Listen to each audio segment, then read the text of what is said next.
What's up, everybody, and welcome back to Dead Noise. I'm Chris, and thanks to the power of Zoom, I am here with a musician, a stand-up comedian, an author, a television host, an interviewer, podcaster, and probably one of the reasons I'm doing what I'm doing today, and that is Mr. Don Jamieson. How you doing today, sir? Hey, Chris, thanks for the cool intro. Musician's stretching it a little bit, but I'll take it. I can play a few bar chords on the guitar, but other than that, I leave all that to the people who do it well. Hey, you can do more than me. I never got to bar chords. I had to stop at that point when I tried learning, so I try to give credit where credit's due. Oh, thanks. When we were doing that metal show, we were all obviously lucky enough to be given some instruments from some famous musicians. But, Eddie got like a bass from Billy Sheehan. He got a guitar from Michael Schenk. Like if Michael Schenker, your favorite guitar player, hands you a guitar and you still 10 years later have not taken a guitar lesson, come on now. How are you ever going to get motivated? Yeah, no kidding. That's like an insane compliment, especially when you said a bass from Billy Sheehan. Like I've got a couple bass guitars over in this corner of my room because I play bass as a hobby, but like to have a bass from Billy Sheehan or someone like Geddy Lee or Steve Harris, it's like, well, maybe I should take this a little more seriously, you know? Yeah, you're never going to play it like them, but just to sit down and maybe figure out a simple song is, that. Listen, I love every once in a while. I do love picking up a guitar and just sitting down and just strumming the riffs I know. Just takes me away. Play a little Sabbath, a little AC/DC. Simple stuff that I could just forget about the world for a little bit and you know jam out on the guitar a little, and then I go back to my vinyl. Yeah, exactly. You get the best of both worlds. Um, Now, I think the first thing that I really want to talk with you about, because for interviewers and podcasters, whatever you want to get, whatever title you want to give, like the passion for music kind of had to start somewhere. And I'm kind of curious, like what were the bands or interviewers that kind of made you think that like, hey, maybe I should do this as a career? Everything in my world just happened naturally in terms of, the worlds of comedy and music and everything combining. They just all collided on their own. And, I could have never imagined when I first started doing stand-up comedy, a lot of the comics, they're trying to get on Saturday Night Live and they were trying to get spots on the late night shows and things like that. And I was more of a dirty comic, so it wasn't really right for the late night shows. And, I didn't do characters or impressions, so SNL really wasn't my thing. So I could have never imagined a path where, you know, 15 years into my career, I'm on TV with three of my friends talking about hard rock and heavy metal, the only music I've ever liked in my entire life, which still to this day. So all those things just sort of happen naturally. But, as far as, Kiss Destroyer, that's the one that knocked it out of the park for me as far as music. You pick up that album and there's Kiss. They're rock stars. They're superheroes. They're comic book characters. When you're 11, those are the three coolest things you could possibly be. And I thought I'd never like another band again after Kiss because, like, how much cooler could it possibly get? And of course, then, putting it on and here in Detroit Rock City, my life was changed forever. At the same time, I had a buddy at school making me tapes of George Carlin and Cheech and Chong and Richard Pryor and stuff my parents didn't let me listen to. So I had these two worlds when I was young that I loved and I knew were subversive, which made me love them more. And again, later on in life, those two things just ended up colliding in just the perfect way. And before you started that metal show, you also worked on Headbanger's Ball to a certain degree. What was that experience like on like that set, and what were there any transferable skills that you used from that experience to bring into that metal show?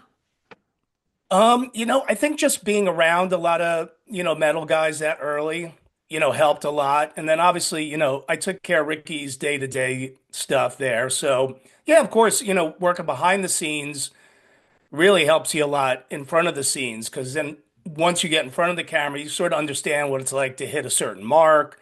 I've been around TV cameras and teleprompters and things like that, and you kind of understand how that works. Writing, I used to write scripts and things, so if you're all self-sufficient with that stuff, it makes your life on camera a lot easier. And Ricky was this guy they just kind of pulled out of LA. He owned the famous cat house out there, and Ricky sort of learned on the job. And he and I instantly were fast friends. I had hair down to my chest back then, and I was working at MTV, obviously, and they didn't care. So I just thought, wow, this is so perfect, to be doing this. And Ricky and I are still, good buds, to this day, which is really great. With that metal show, I watched it at a really young age when I was in like middle school, and my dad introduced me to bands like Rush and Iron Maiden and Queensryche, but like I learned about so many other bands from watching your show. Like that's when I first became a hardcore fan of Alice Cooper, and I learned about Sebastian Bach and Dokken and all these other iconic bands. So for you being a fan of all these artists, like what is that like for you to like sit with your best friends and just talk to these people that you grew up loving and eventually becoming friends with to a certain degree? Yeah, I think just that 99% of them are super cool. They don't really have, nobody really had much attitude. Not like they do on stage. Alice isn't Alice off stage, the one that we see when we go see him live. Alice walks in by himself with a book an hour early, nobody around him, just by himself, and says, hey, Alice, you need anything? We get you something to eat, something to drink. He goes, no, I'm just going to read my book. Whenever you need me, just let me know. So just real down to earth. So I think they disarmed me before I had any chance to sort of get starstruck by anybody. The only person who kind of intimidated me was Lemmy because Lemmy is my idol. And I just didn't want to do anything to make him not like me. I didn't care if he knew my name. I didn't care if he ever remembered me, but I just didn't want to piss off Lemmy. So that was always my goal.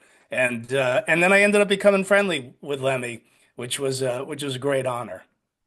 It's funny you bring that up because like you did also have a couple characters, for lack of a better term, on that show. Like I always think back to when you had Phil Anselmo from Pantera or Marilyn Manson. Like when you don't know what exactly to expect from people like that, does that kind of affect like your preparation or the way you go about interviewing them for a show like that?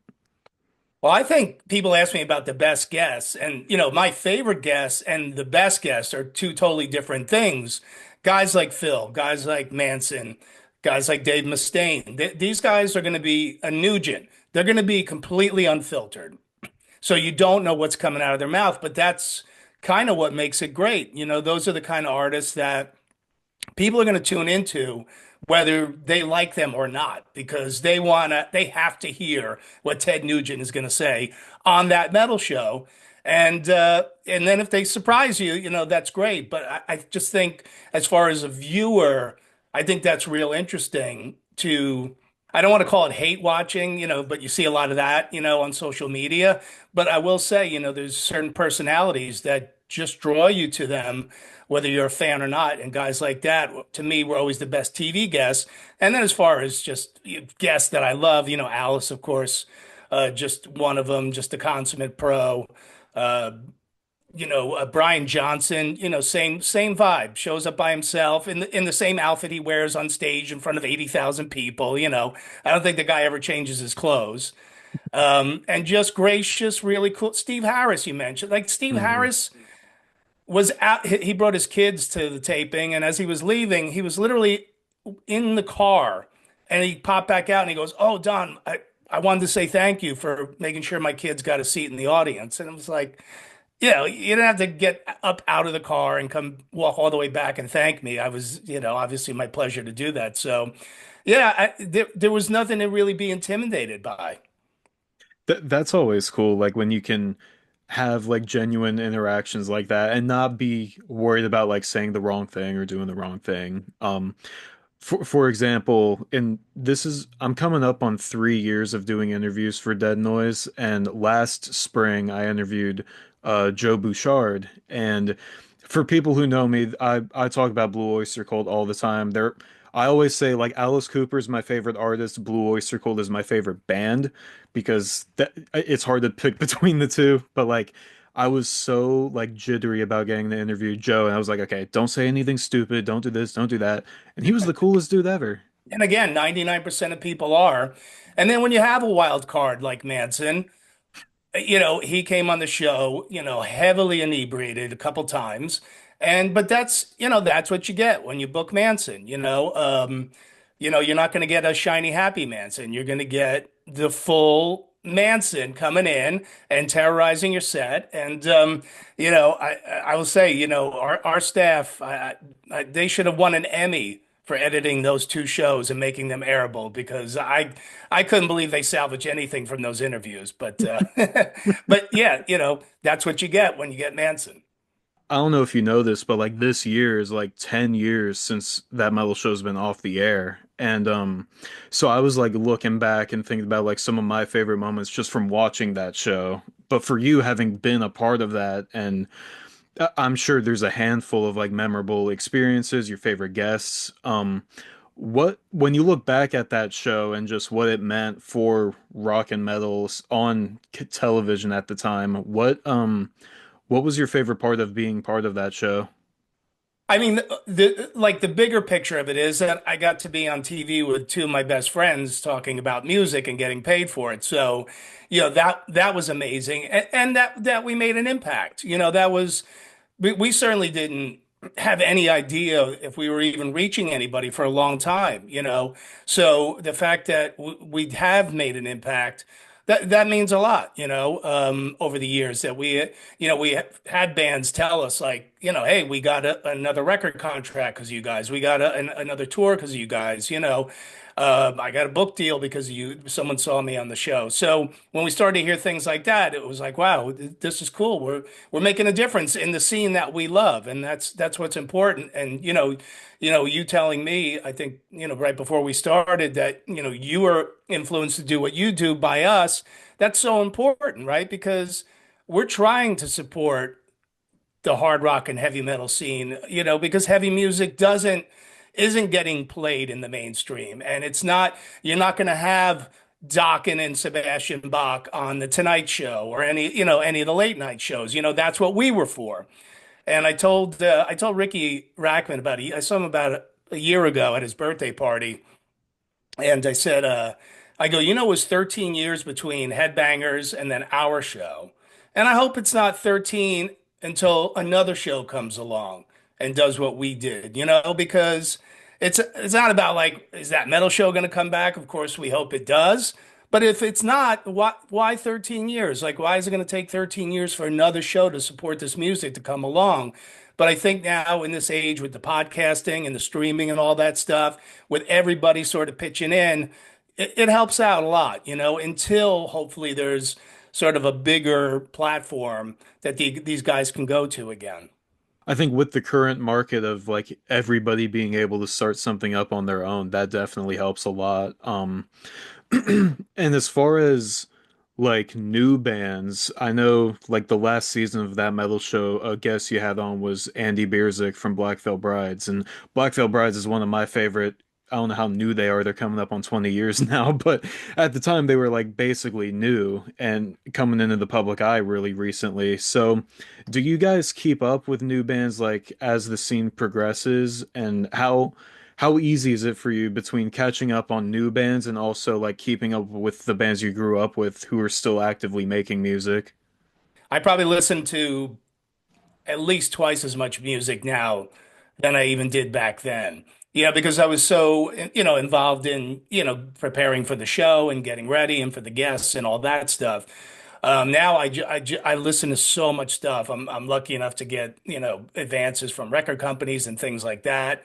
So I keep up on bands a lot. The important thing on the show for all of us was to highlight new music, because you can only that metal show was sort of a misnomer because we had classic rock bands on, like Heart and Styx, and then we had heavier stuff on, like Black Veil Brides, or even more extreme, Amon Amarth and Dillinger Escape Plan, and then yes, newer bands um, like Black Veil Brides. So we were always proud of that. We always wanted to stretch the limits. And yeah, now it's pretty easy actually to keep up with new music because it seems to flood into my inbox, and I hear a lot of great stuff. So and I like, my tastes have gotten heavier over the years too. They say you get more mellow with age, but the last few years on that metal show, I was trying to pump out a lot of death metal picks, and part of it was just to freak Eddie Trunk out, but then I really grew to love the genre, and now probably almost 50% of the time I'm listening to death metal. So yeah, I just keep expanding the horizons, man. As long as it's heavy and loud, and they're playing instruments, I'm kind of open-minded to it. That's so funny because one of my questions was if you were into the more extreme side of the genre with death metal and black metal, because personally, like it's a little past my threshold personally, but I respect it. I think to each their own. I think different strokes for different folks, but that's really funny how you picked a lot of them to freak Eddie Trunk out. Well, Um, we did a podcast for a little while, me, him, and Jim, called That Rocks, and mhm. one of the recurring segments was guess the death metal logo. So we had a Oh, lot of fun with that because most of them are unreadable, obviously, and the more unreadable, the more like legit you are as a death metal band. Like if you can read the logo, you're you're not the real deal. It's got to be completely like like hieroglyphics. yes, absolutely. And speaking of that, Rocks, you and Jim especially had a couple segments with like current events and stuff like that on you've had a couple notable rants about the concept of farewell and reunion tours.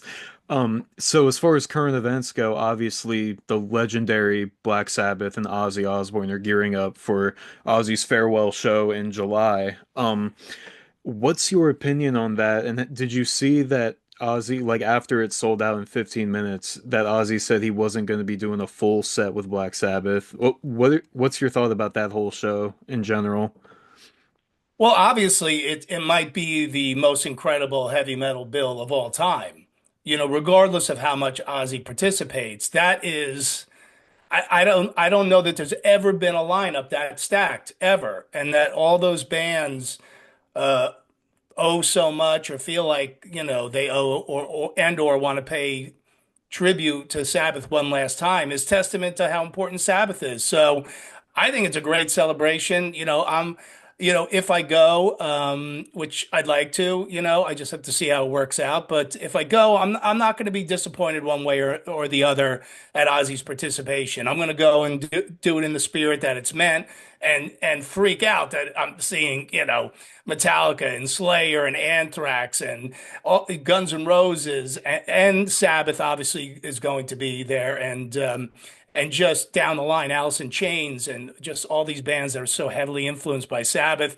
And it's just going to be a phenomenal day. So yeah, I'm not taking it so hard. Like I know Ozzy doesn't have much left in his tank. He's got nothing to prove to anybody, man. So if he gets up there and does a couple songs, I'd be happy. That's my thought process exactly, especially when you consider the fact that like he also has Jake E. Lee and Rudy Sarzo on the bill, who were obviously in his solo band, and God knows the last time him and Jake E. Lee were in the same room. So like that alone is a historic moment. Yeah, I mean, listen, they could shoot it, whatever, find out what they put into Joe Biden the last 4 years, and then give that to Ozzy, and he'll get out there for a couple hours and play. Oh yeah, absolutely. I hope there's some sort of video to come out later from it because I can't go, obviously. Well, they'll definitely be some kind of streaming element, whether it's live or afterwards or some. Yeah, you can't imagine they're going to leave that kind of money on the table for such a spectacle. So yeah, I'm sure there'll be something, but yeah, it's going to be quite a day, and I hope everybody just goes and has fun. Yeah, absolutely. Now you do your own show as well with Keith Roth from Hair Nation and the Dictators, the Rockstrap podcast, and it combines both music and sports. For me, I combine music and horror movies, obviously. So to be able to blend your two, probably your two biggest passions together in one show, how much fun is that to be able to do, especially with someone like Keith Roth? Well, yeah, Keith and I, started talking about this idea probably like 6 years ago. That was just born out of like horror and metal really they really fit hand in hand in so many ways, right? Artistically, creatively, the imagery, the sound, all that stuff. Rock and sports fit hand in hand in a different way, which is I started to notice like, after that metal or even on that metal show, sometimes, you just be sitting in the green room or even if I'm backstage at a show and you're talking to artists, they don't really want to talk about music. So you end up going, hey, if somebody from Chicago, you go, hey, you a Bears fan by any chance? Oh, I love the Bears. Next thing you know, it's a half hour's gone by and you've, been talking football with one of your favorite musicians. And Keith and I both, we've been friends for a long time and we both sort of noticed that. And he goes, yeah, you ever notice like a lot of guys like to talk about sports? And I go, yeah, it's like me. I don't want to talk about comedy when I'm off stage. It's like that's what I do. I'd rather talk about music. Like that's why this is great. I don't really have to spend a lot of time boring people with comedy talk. So we just started doing the podcast, and I think came up with a great name, the Rock Strap. And obviously we're going to talk a little music with musicians, but we're going to try to keep it as much to sports as possible, and not in a geeky way where we're expecting them to know stats and things like that. But like when we had Blackie Lawless on, he talked about, going to see the 1961 Yankees with his dad and, seeing, one of the guys on the team on the subway on their way out there and, being able to go down and get an autograph during batting practice and things like that. And, I think that you musicians definitely get a kick out of doing these interviews because for once they're not talking necessarily about music, and um, when you do, especially when you're in press mode and you do one thing after the other, you go into autopilot, and that's a nice break for them to sort of go, oh, phew, I don't have to talk about the tour. I don't have to talk about the album. So, yeah, it's been going great, man. We got about 30 episodes up there. And we also talk to sports people about rock because that's another thing being around a lot of athletes in my life. They are all fans of music, and that's what they would rather talk about. Yeah, it's really funny when you can figure out what someone else is into. Because there have been moments on my show where I interview musicians that are really big horror fans, and then we start talking about like the Universal monsters or Godzilla, and we end up talking for like an hour just about that. And they're like, "It's so nice to not have to talk about music." Yep. And I listened to one of your more recent episodes with Albert Bouchard, and I'm not a sports fan. Like I watch combat sports occasionally, like the UFC and stuff like that. So baseball and stuff like that is kind of out of my realm. So I still had a really fun time listening to it, like you guys talking about sports and stuff like that. Because when you hear people talk about stuff that they're really interested and passionate in, even if you're not into it yourself, I feel like that still makes for something enjoyable to listen to. Yeah, because it lets as enjoyable as it is for the artist, it is for the fans as well, because you get to hear and see another side of somebody that you didn't know existed. And I've known Albert for I don't know, about 10 years, and I had no clue whatsoever that he was a sports fan. But, Keith's in a band with him, and he goes, oh, no, no, Albert loves sports. And I go, wow, I would have never known that. So, that was interesting to me as an interviewer, but also as a fan. Yeah, I was surprised to hear that he was a wrestler in college. I was like, "What? No way." Yep. Um, well, to that point then, like, because I've heard you say in other interviews how, like, with that metal show, if you couldn't talk to these artists for 30 minutes, then you're not really doing your job right, just as a fan. So for like Rockstrap and other things, especially that when you don't know if someone's in the sports, does that affect your preparation for interviews, or do you just kind of play it by ear? Well, you always prepare for interviews. You always sort of maybe come up with a structure in your mind the way you would kind of you maybe envision the interview going, but most importantly is listening. And I always think the best interviews are the ones where I didn't even glance down at my paper. That those are the best interviews because you were engaged. Now sometimes people aren't as effusive as other people. So you gotta have that little guideline to keep you on track, and that's okay. Mhm. But a lot of the times it's sort of I kind of want to walk the tightrope with people a little bit. It's like doing comedy. It's like I gotta trust that I know what the next words out of my mouth are gonna be. And I know my material, but sometimes it doesn't always go in the order that I think it's going to go. And I just got to trust, hey, I, I know the next thing that comes out of my mouth I'll know it when the time is right. And it's the same in interviews. It's like if someone says something interesting, I'm not just gonna look down at my paper and go, okay, question two, what's your favorite color? Yeah. Like they might have said something and go, whoa, hold on a second, and it takes it in a different direction and makes it way more interesting that way. Yeah, absolutely. I try to adopt the same approach with my interviews as well, and it's always fun when someone brings something up that you're not ready for because it's kind of adjusting on the fly. Um, Now on the topic of comedy, you've got a pretty big tour coming up as far as stand-up goes with Anvil this spring. I love the concept of doing stand-up as support for a metal show because I've never seen it personally, but I know you've been doing it for years. So how do those audiences compare to like a typical comedy club audience? Oh God, it's a totally different animal, man. It's like regular, nightclub comics that I work with, year round, think I'm insane for doing it. They're like, how could you possibly do it? I go, well, first of all, those are my people, like I'm one with them, I like this music too, and I took the time over the years to develop a touring act for bands that is just based on music, bands, musicians, and things like that. So, I'm not going out there and I'm t talking about my relationships or my cats or anything like that. This is all, I'm going on stage, I'm talking about Sabbath, I'm talking about Alice Cooper, talking about Ozzy and all that. So I don't take it far out of the wheelhouse. So at least people who are interested can identify with the stuff that I'm talking about. And it's funny when I come off a tour, like, when I come off this tour with Anvil after a month and I go back into the comedy clubs, I'm always like sort of amped up, sort of two or three times more than I usually am. And I usually have to catch myself the first night, like after about 10 minutes, I gotta kind of go, Don, calm down. These are nice people. They're seated. They've had a reasonable amount of drinks. Take your time, And with the rock crowd, you gotta come out as an opening band, and get right in their face and get started, because this is something that's a little different for them.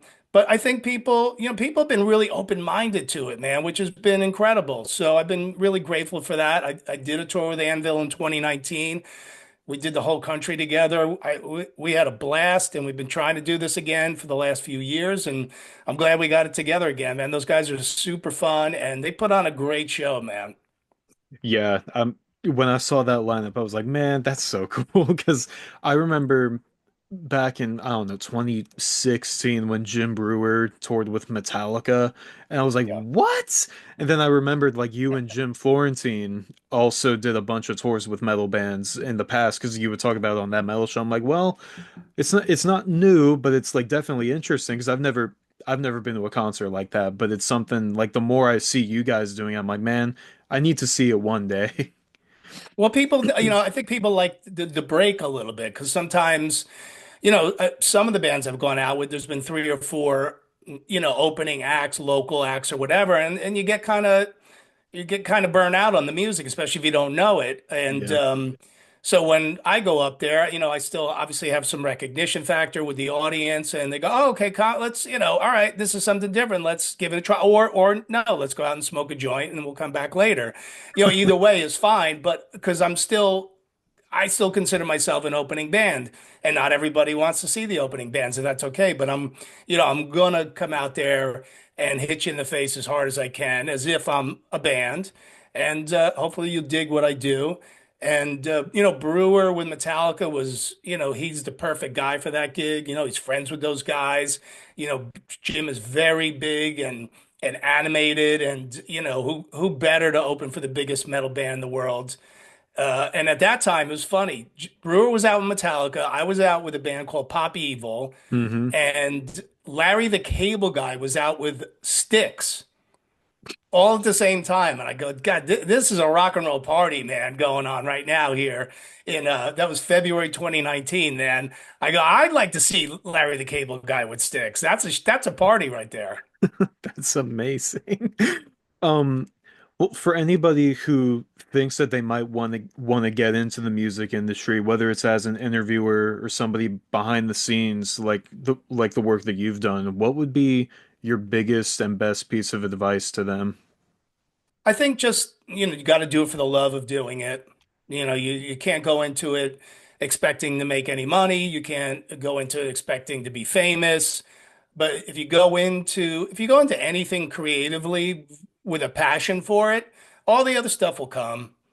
It's as simple as that. I didn't get into comedy to make money. I got into comedy to try to meet girls, like guys in bands did, and and I love the art of stand-up. I mean, I'm still a huge fan of stand-up comedy. And I've been doing it 25 years now, and I'm having fun doing it. And that's the thing. If you're not having fun doing it, you're doing it for the wrong reason. And that's never going to work out well. No, very few people have said, I just want to be famous and then became famous. It's really tough to do. You really got to have a passion for what you do. And like I said, at the beginning of the interview, like all the worlds that I love just came together organically in my life. My passion for music, my passion for sports, and my passion for comedy, and all those worlds ended up colliding on their own. I didn't try to, squeeze a square peg into a round hole. Those things just happen on their own. Before I let you go, I do have a speed round for you. I've got 5 questions. If you want to elaborate, you're more than welcome to. I'm not too strict with the speed part of the speed round. The first question is might be the hardest one because of the options there are, but first question, your favorite concert experience as a fan. Oh boy. Well, I think it would have to be my first one because it left such an impact on me, which was 1981, Judas Priest on the Point of Entry tour, Iron Maiden on the Killers tour, opening Asbury Park Convention Center. Did not know it at the time, but a young Don Jamieson, a young Eddie Trunk, and a young Jim Florentine. Not as young as I was, but we were all there at the same time, taking in that concert, only to meet years later and do what we did. But man, that show just had such a profound effect on me, so I'd have to say that one. That's a solid one for sure. Your dream band or artist to work with in any capacity. Wow. Jeez. I've been lucky. I have 5 stand-up CDs, and I ask an artist to do a guitar intro on all my albums, and so I've actually got to. I had Dave Mustaine do a solo on one of my records, and I just had Phil Campbell from Motorhead do a solo on my newest album. So, I'd love to do something creatively with Alice. Alice obviously has a great gift for comedy and timing, and I think we could, and I see you got my favorite Alice album on the wall behind you there from the inside. Hmm. So yeah, I think Alice and I could do something really cool and funny and dark together. That would be incredible for sure. From one hardcore fan to another, I would love to see that. Um, One thing that you want to change about the music industry. More rock hits. More support for rock hits. I just tweeted about, to John Corabi put out the new Dead Daisy single, and I just tweeted right before I came on the air with you. In a sane music world, this would be a giant hit. There's Yeah. so many of those songs out there that should be giant, giant hits. Ricky Warwick puts out albums where there's 4 or 5 songs that would be massive if we had real rock radio that played new stuff. So that would I would try to change that immediately. Yes, absolutely. I was just thinking the other day about Robin McCauley and just all the different projects he has, and it's like, man, he needs more recognition at his age to be singing the way he is. So, like you said, definitely more support. Um, your favorite thing to do outside of the music industry, and in your case, also comedy. Uh, hmm. I like to write. I like to write for other people. I like to write for other TV shows, obviously for my comedy act. So I get a lot. Everything I do is such a public thing. Writing is such a solitary thing. So sometimes that I get a lot of comfort in that. Like, okay, I can finally just be alone with my own thoughts, Yeah, which are that's sometimes scary. I feel that. And the last question, this is always my favorite one. The the most impactful moment or the most standout moment of your career so far. There's three. Opening for Metallica at the Orion Fest in 2012, Hmm. being on the Howard Stern show in its heyday and making Howard laugh, and also making Metallica laugh, and opening for Andrew Dice Clay, who's my favorite comedian in the world, and at one time was the biggest comedian in the world. So, I made the biggest comedian in the world laugh. I made the biggest radio jock and funniest radio jock in the world laugh, and I made the biggest metal band in the world laugh. So, those are my top three things.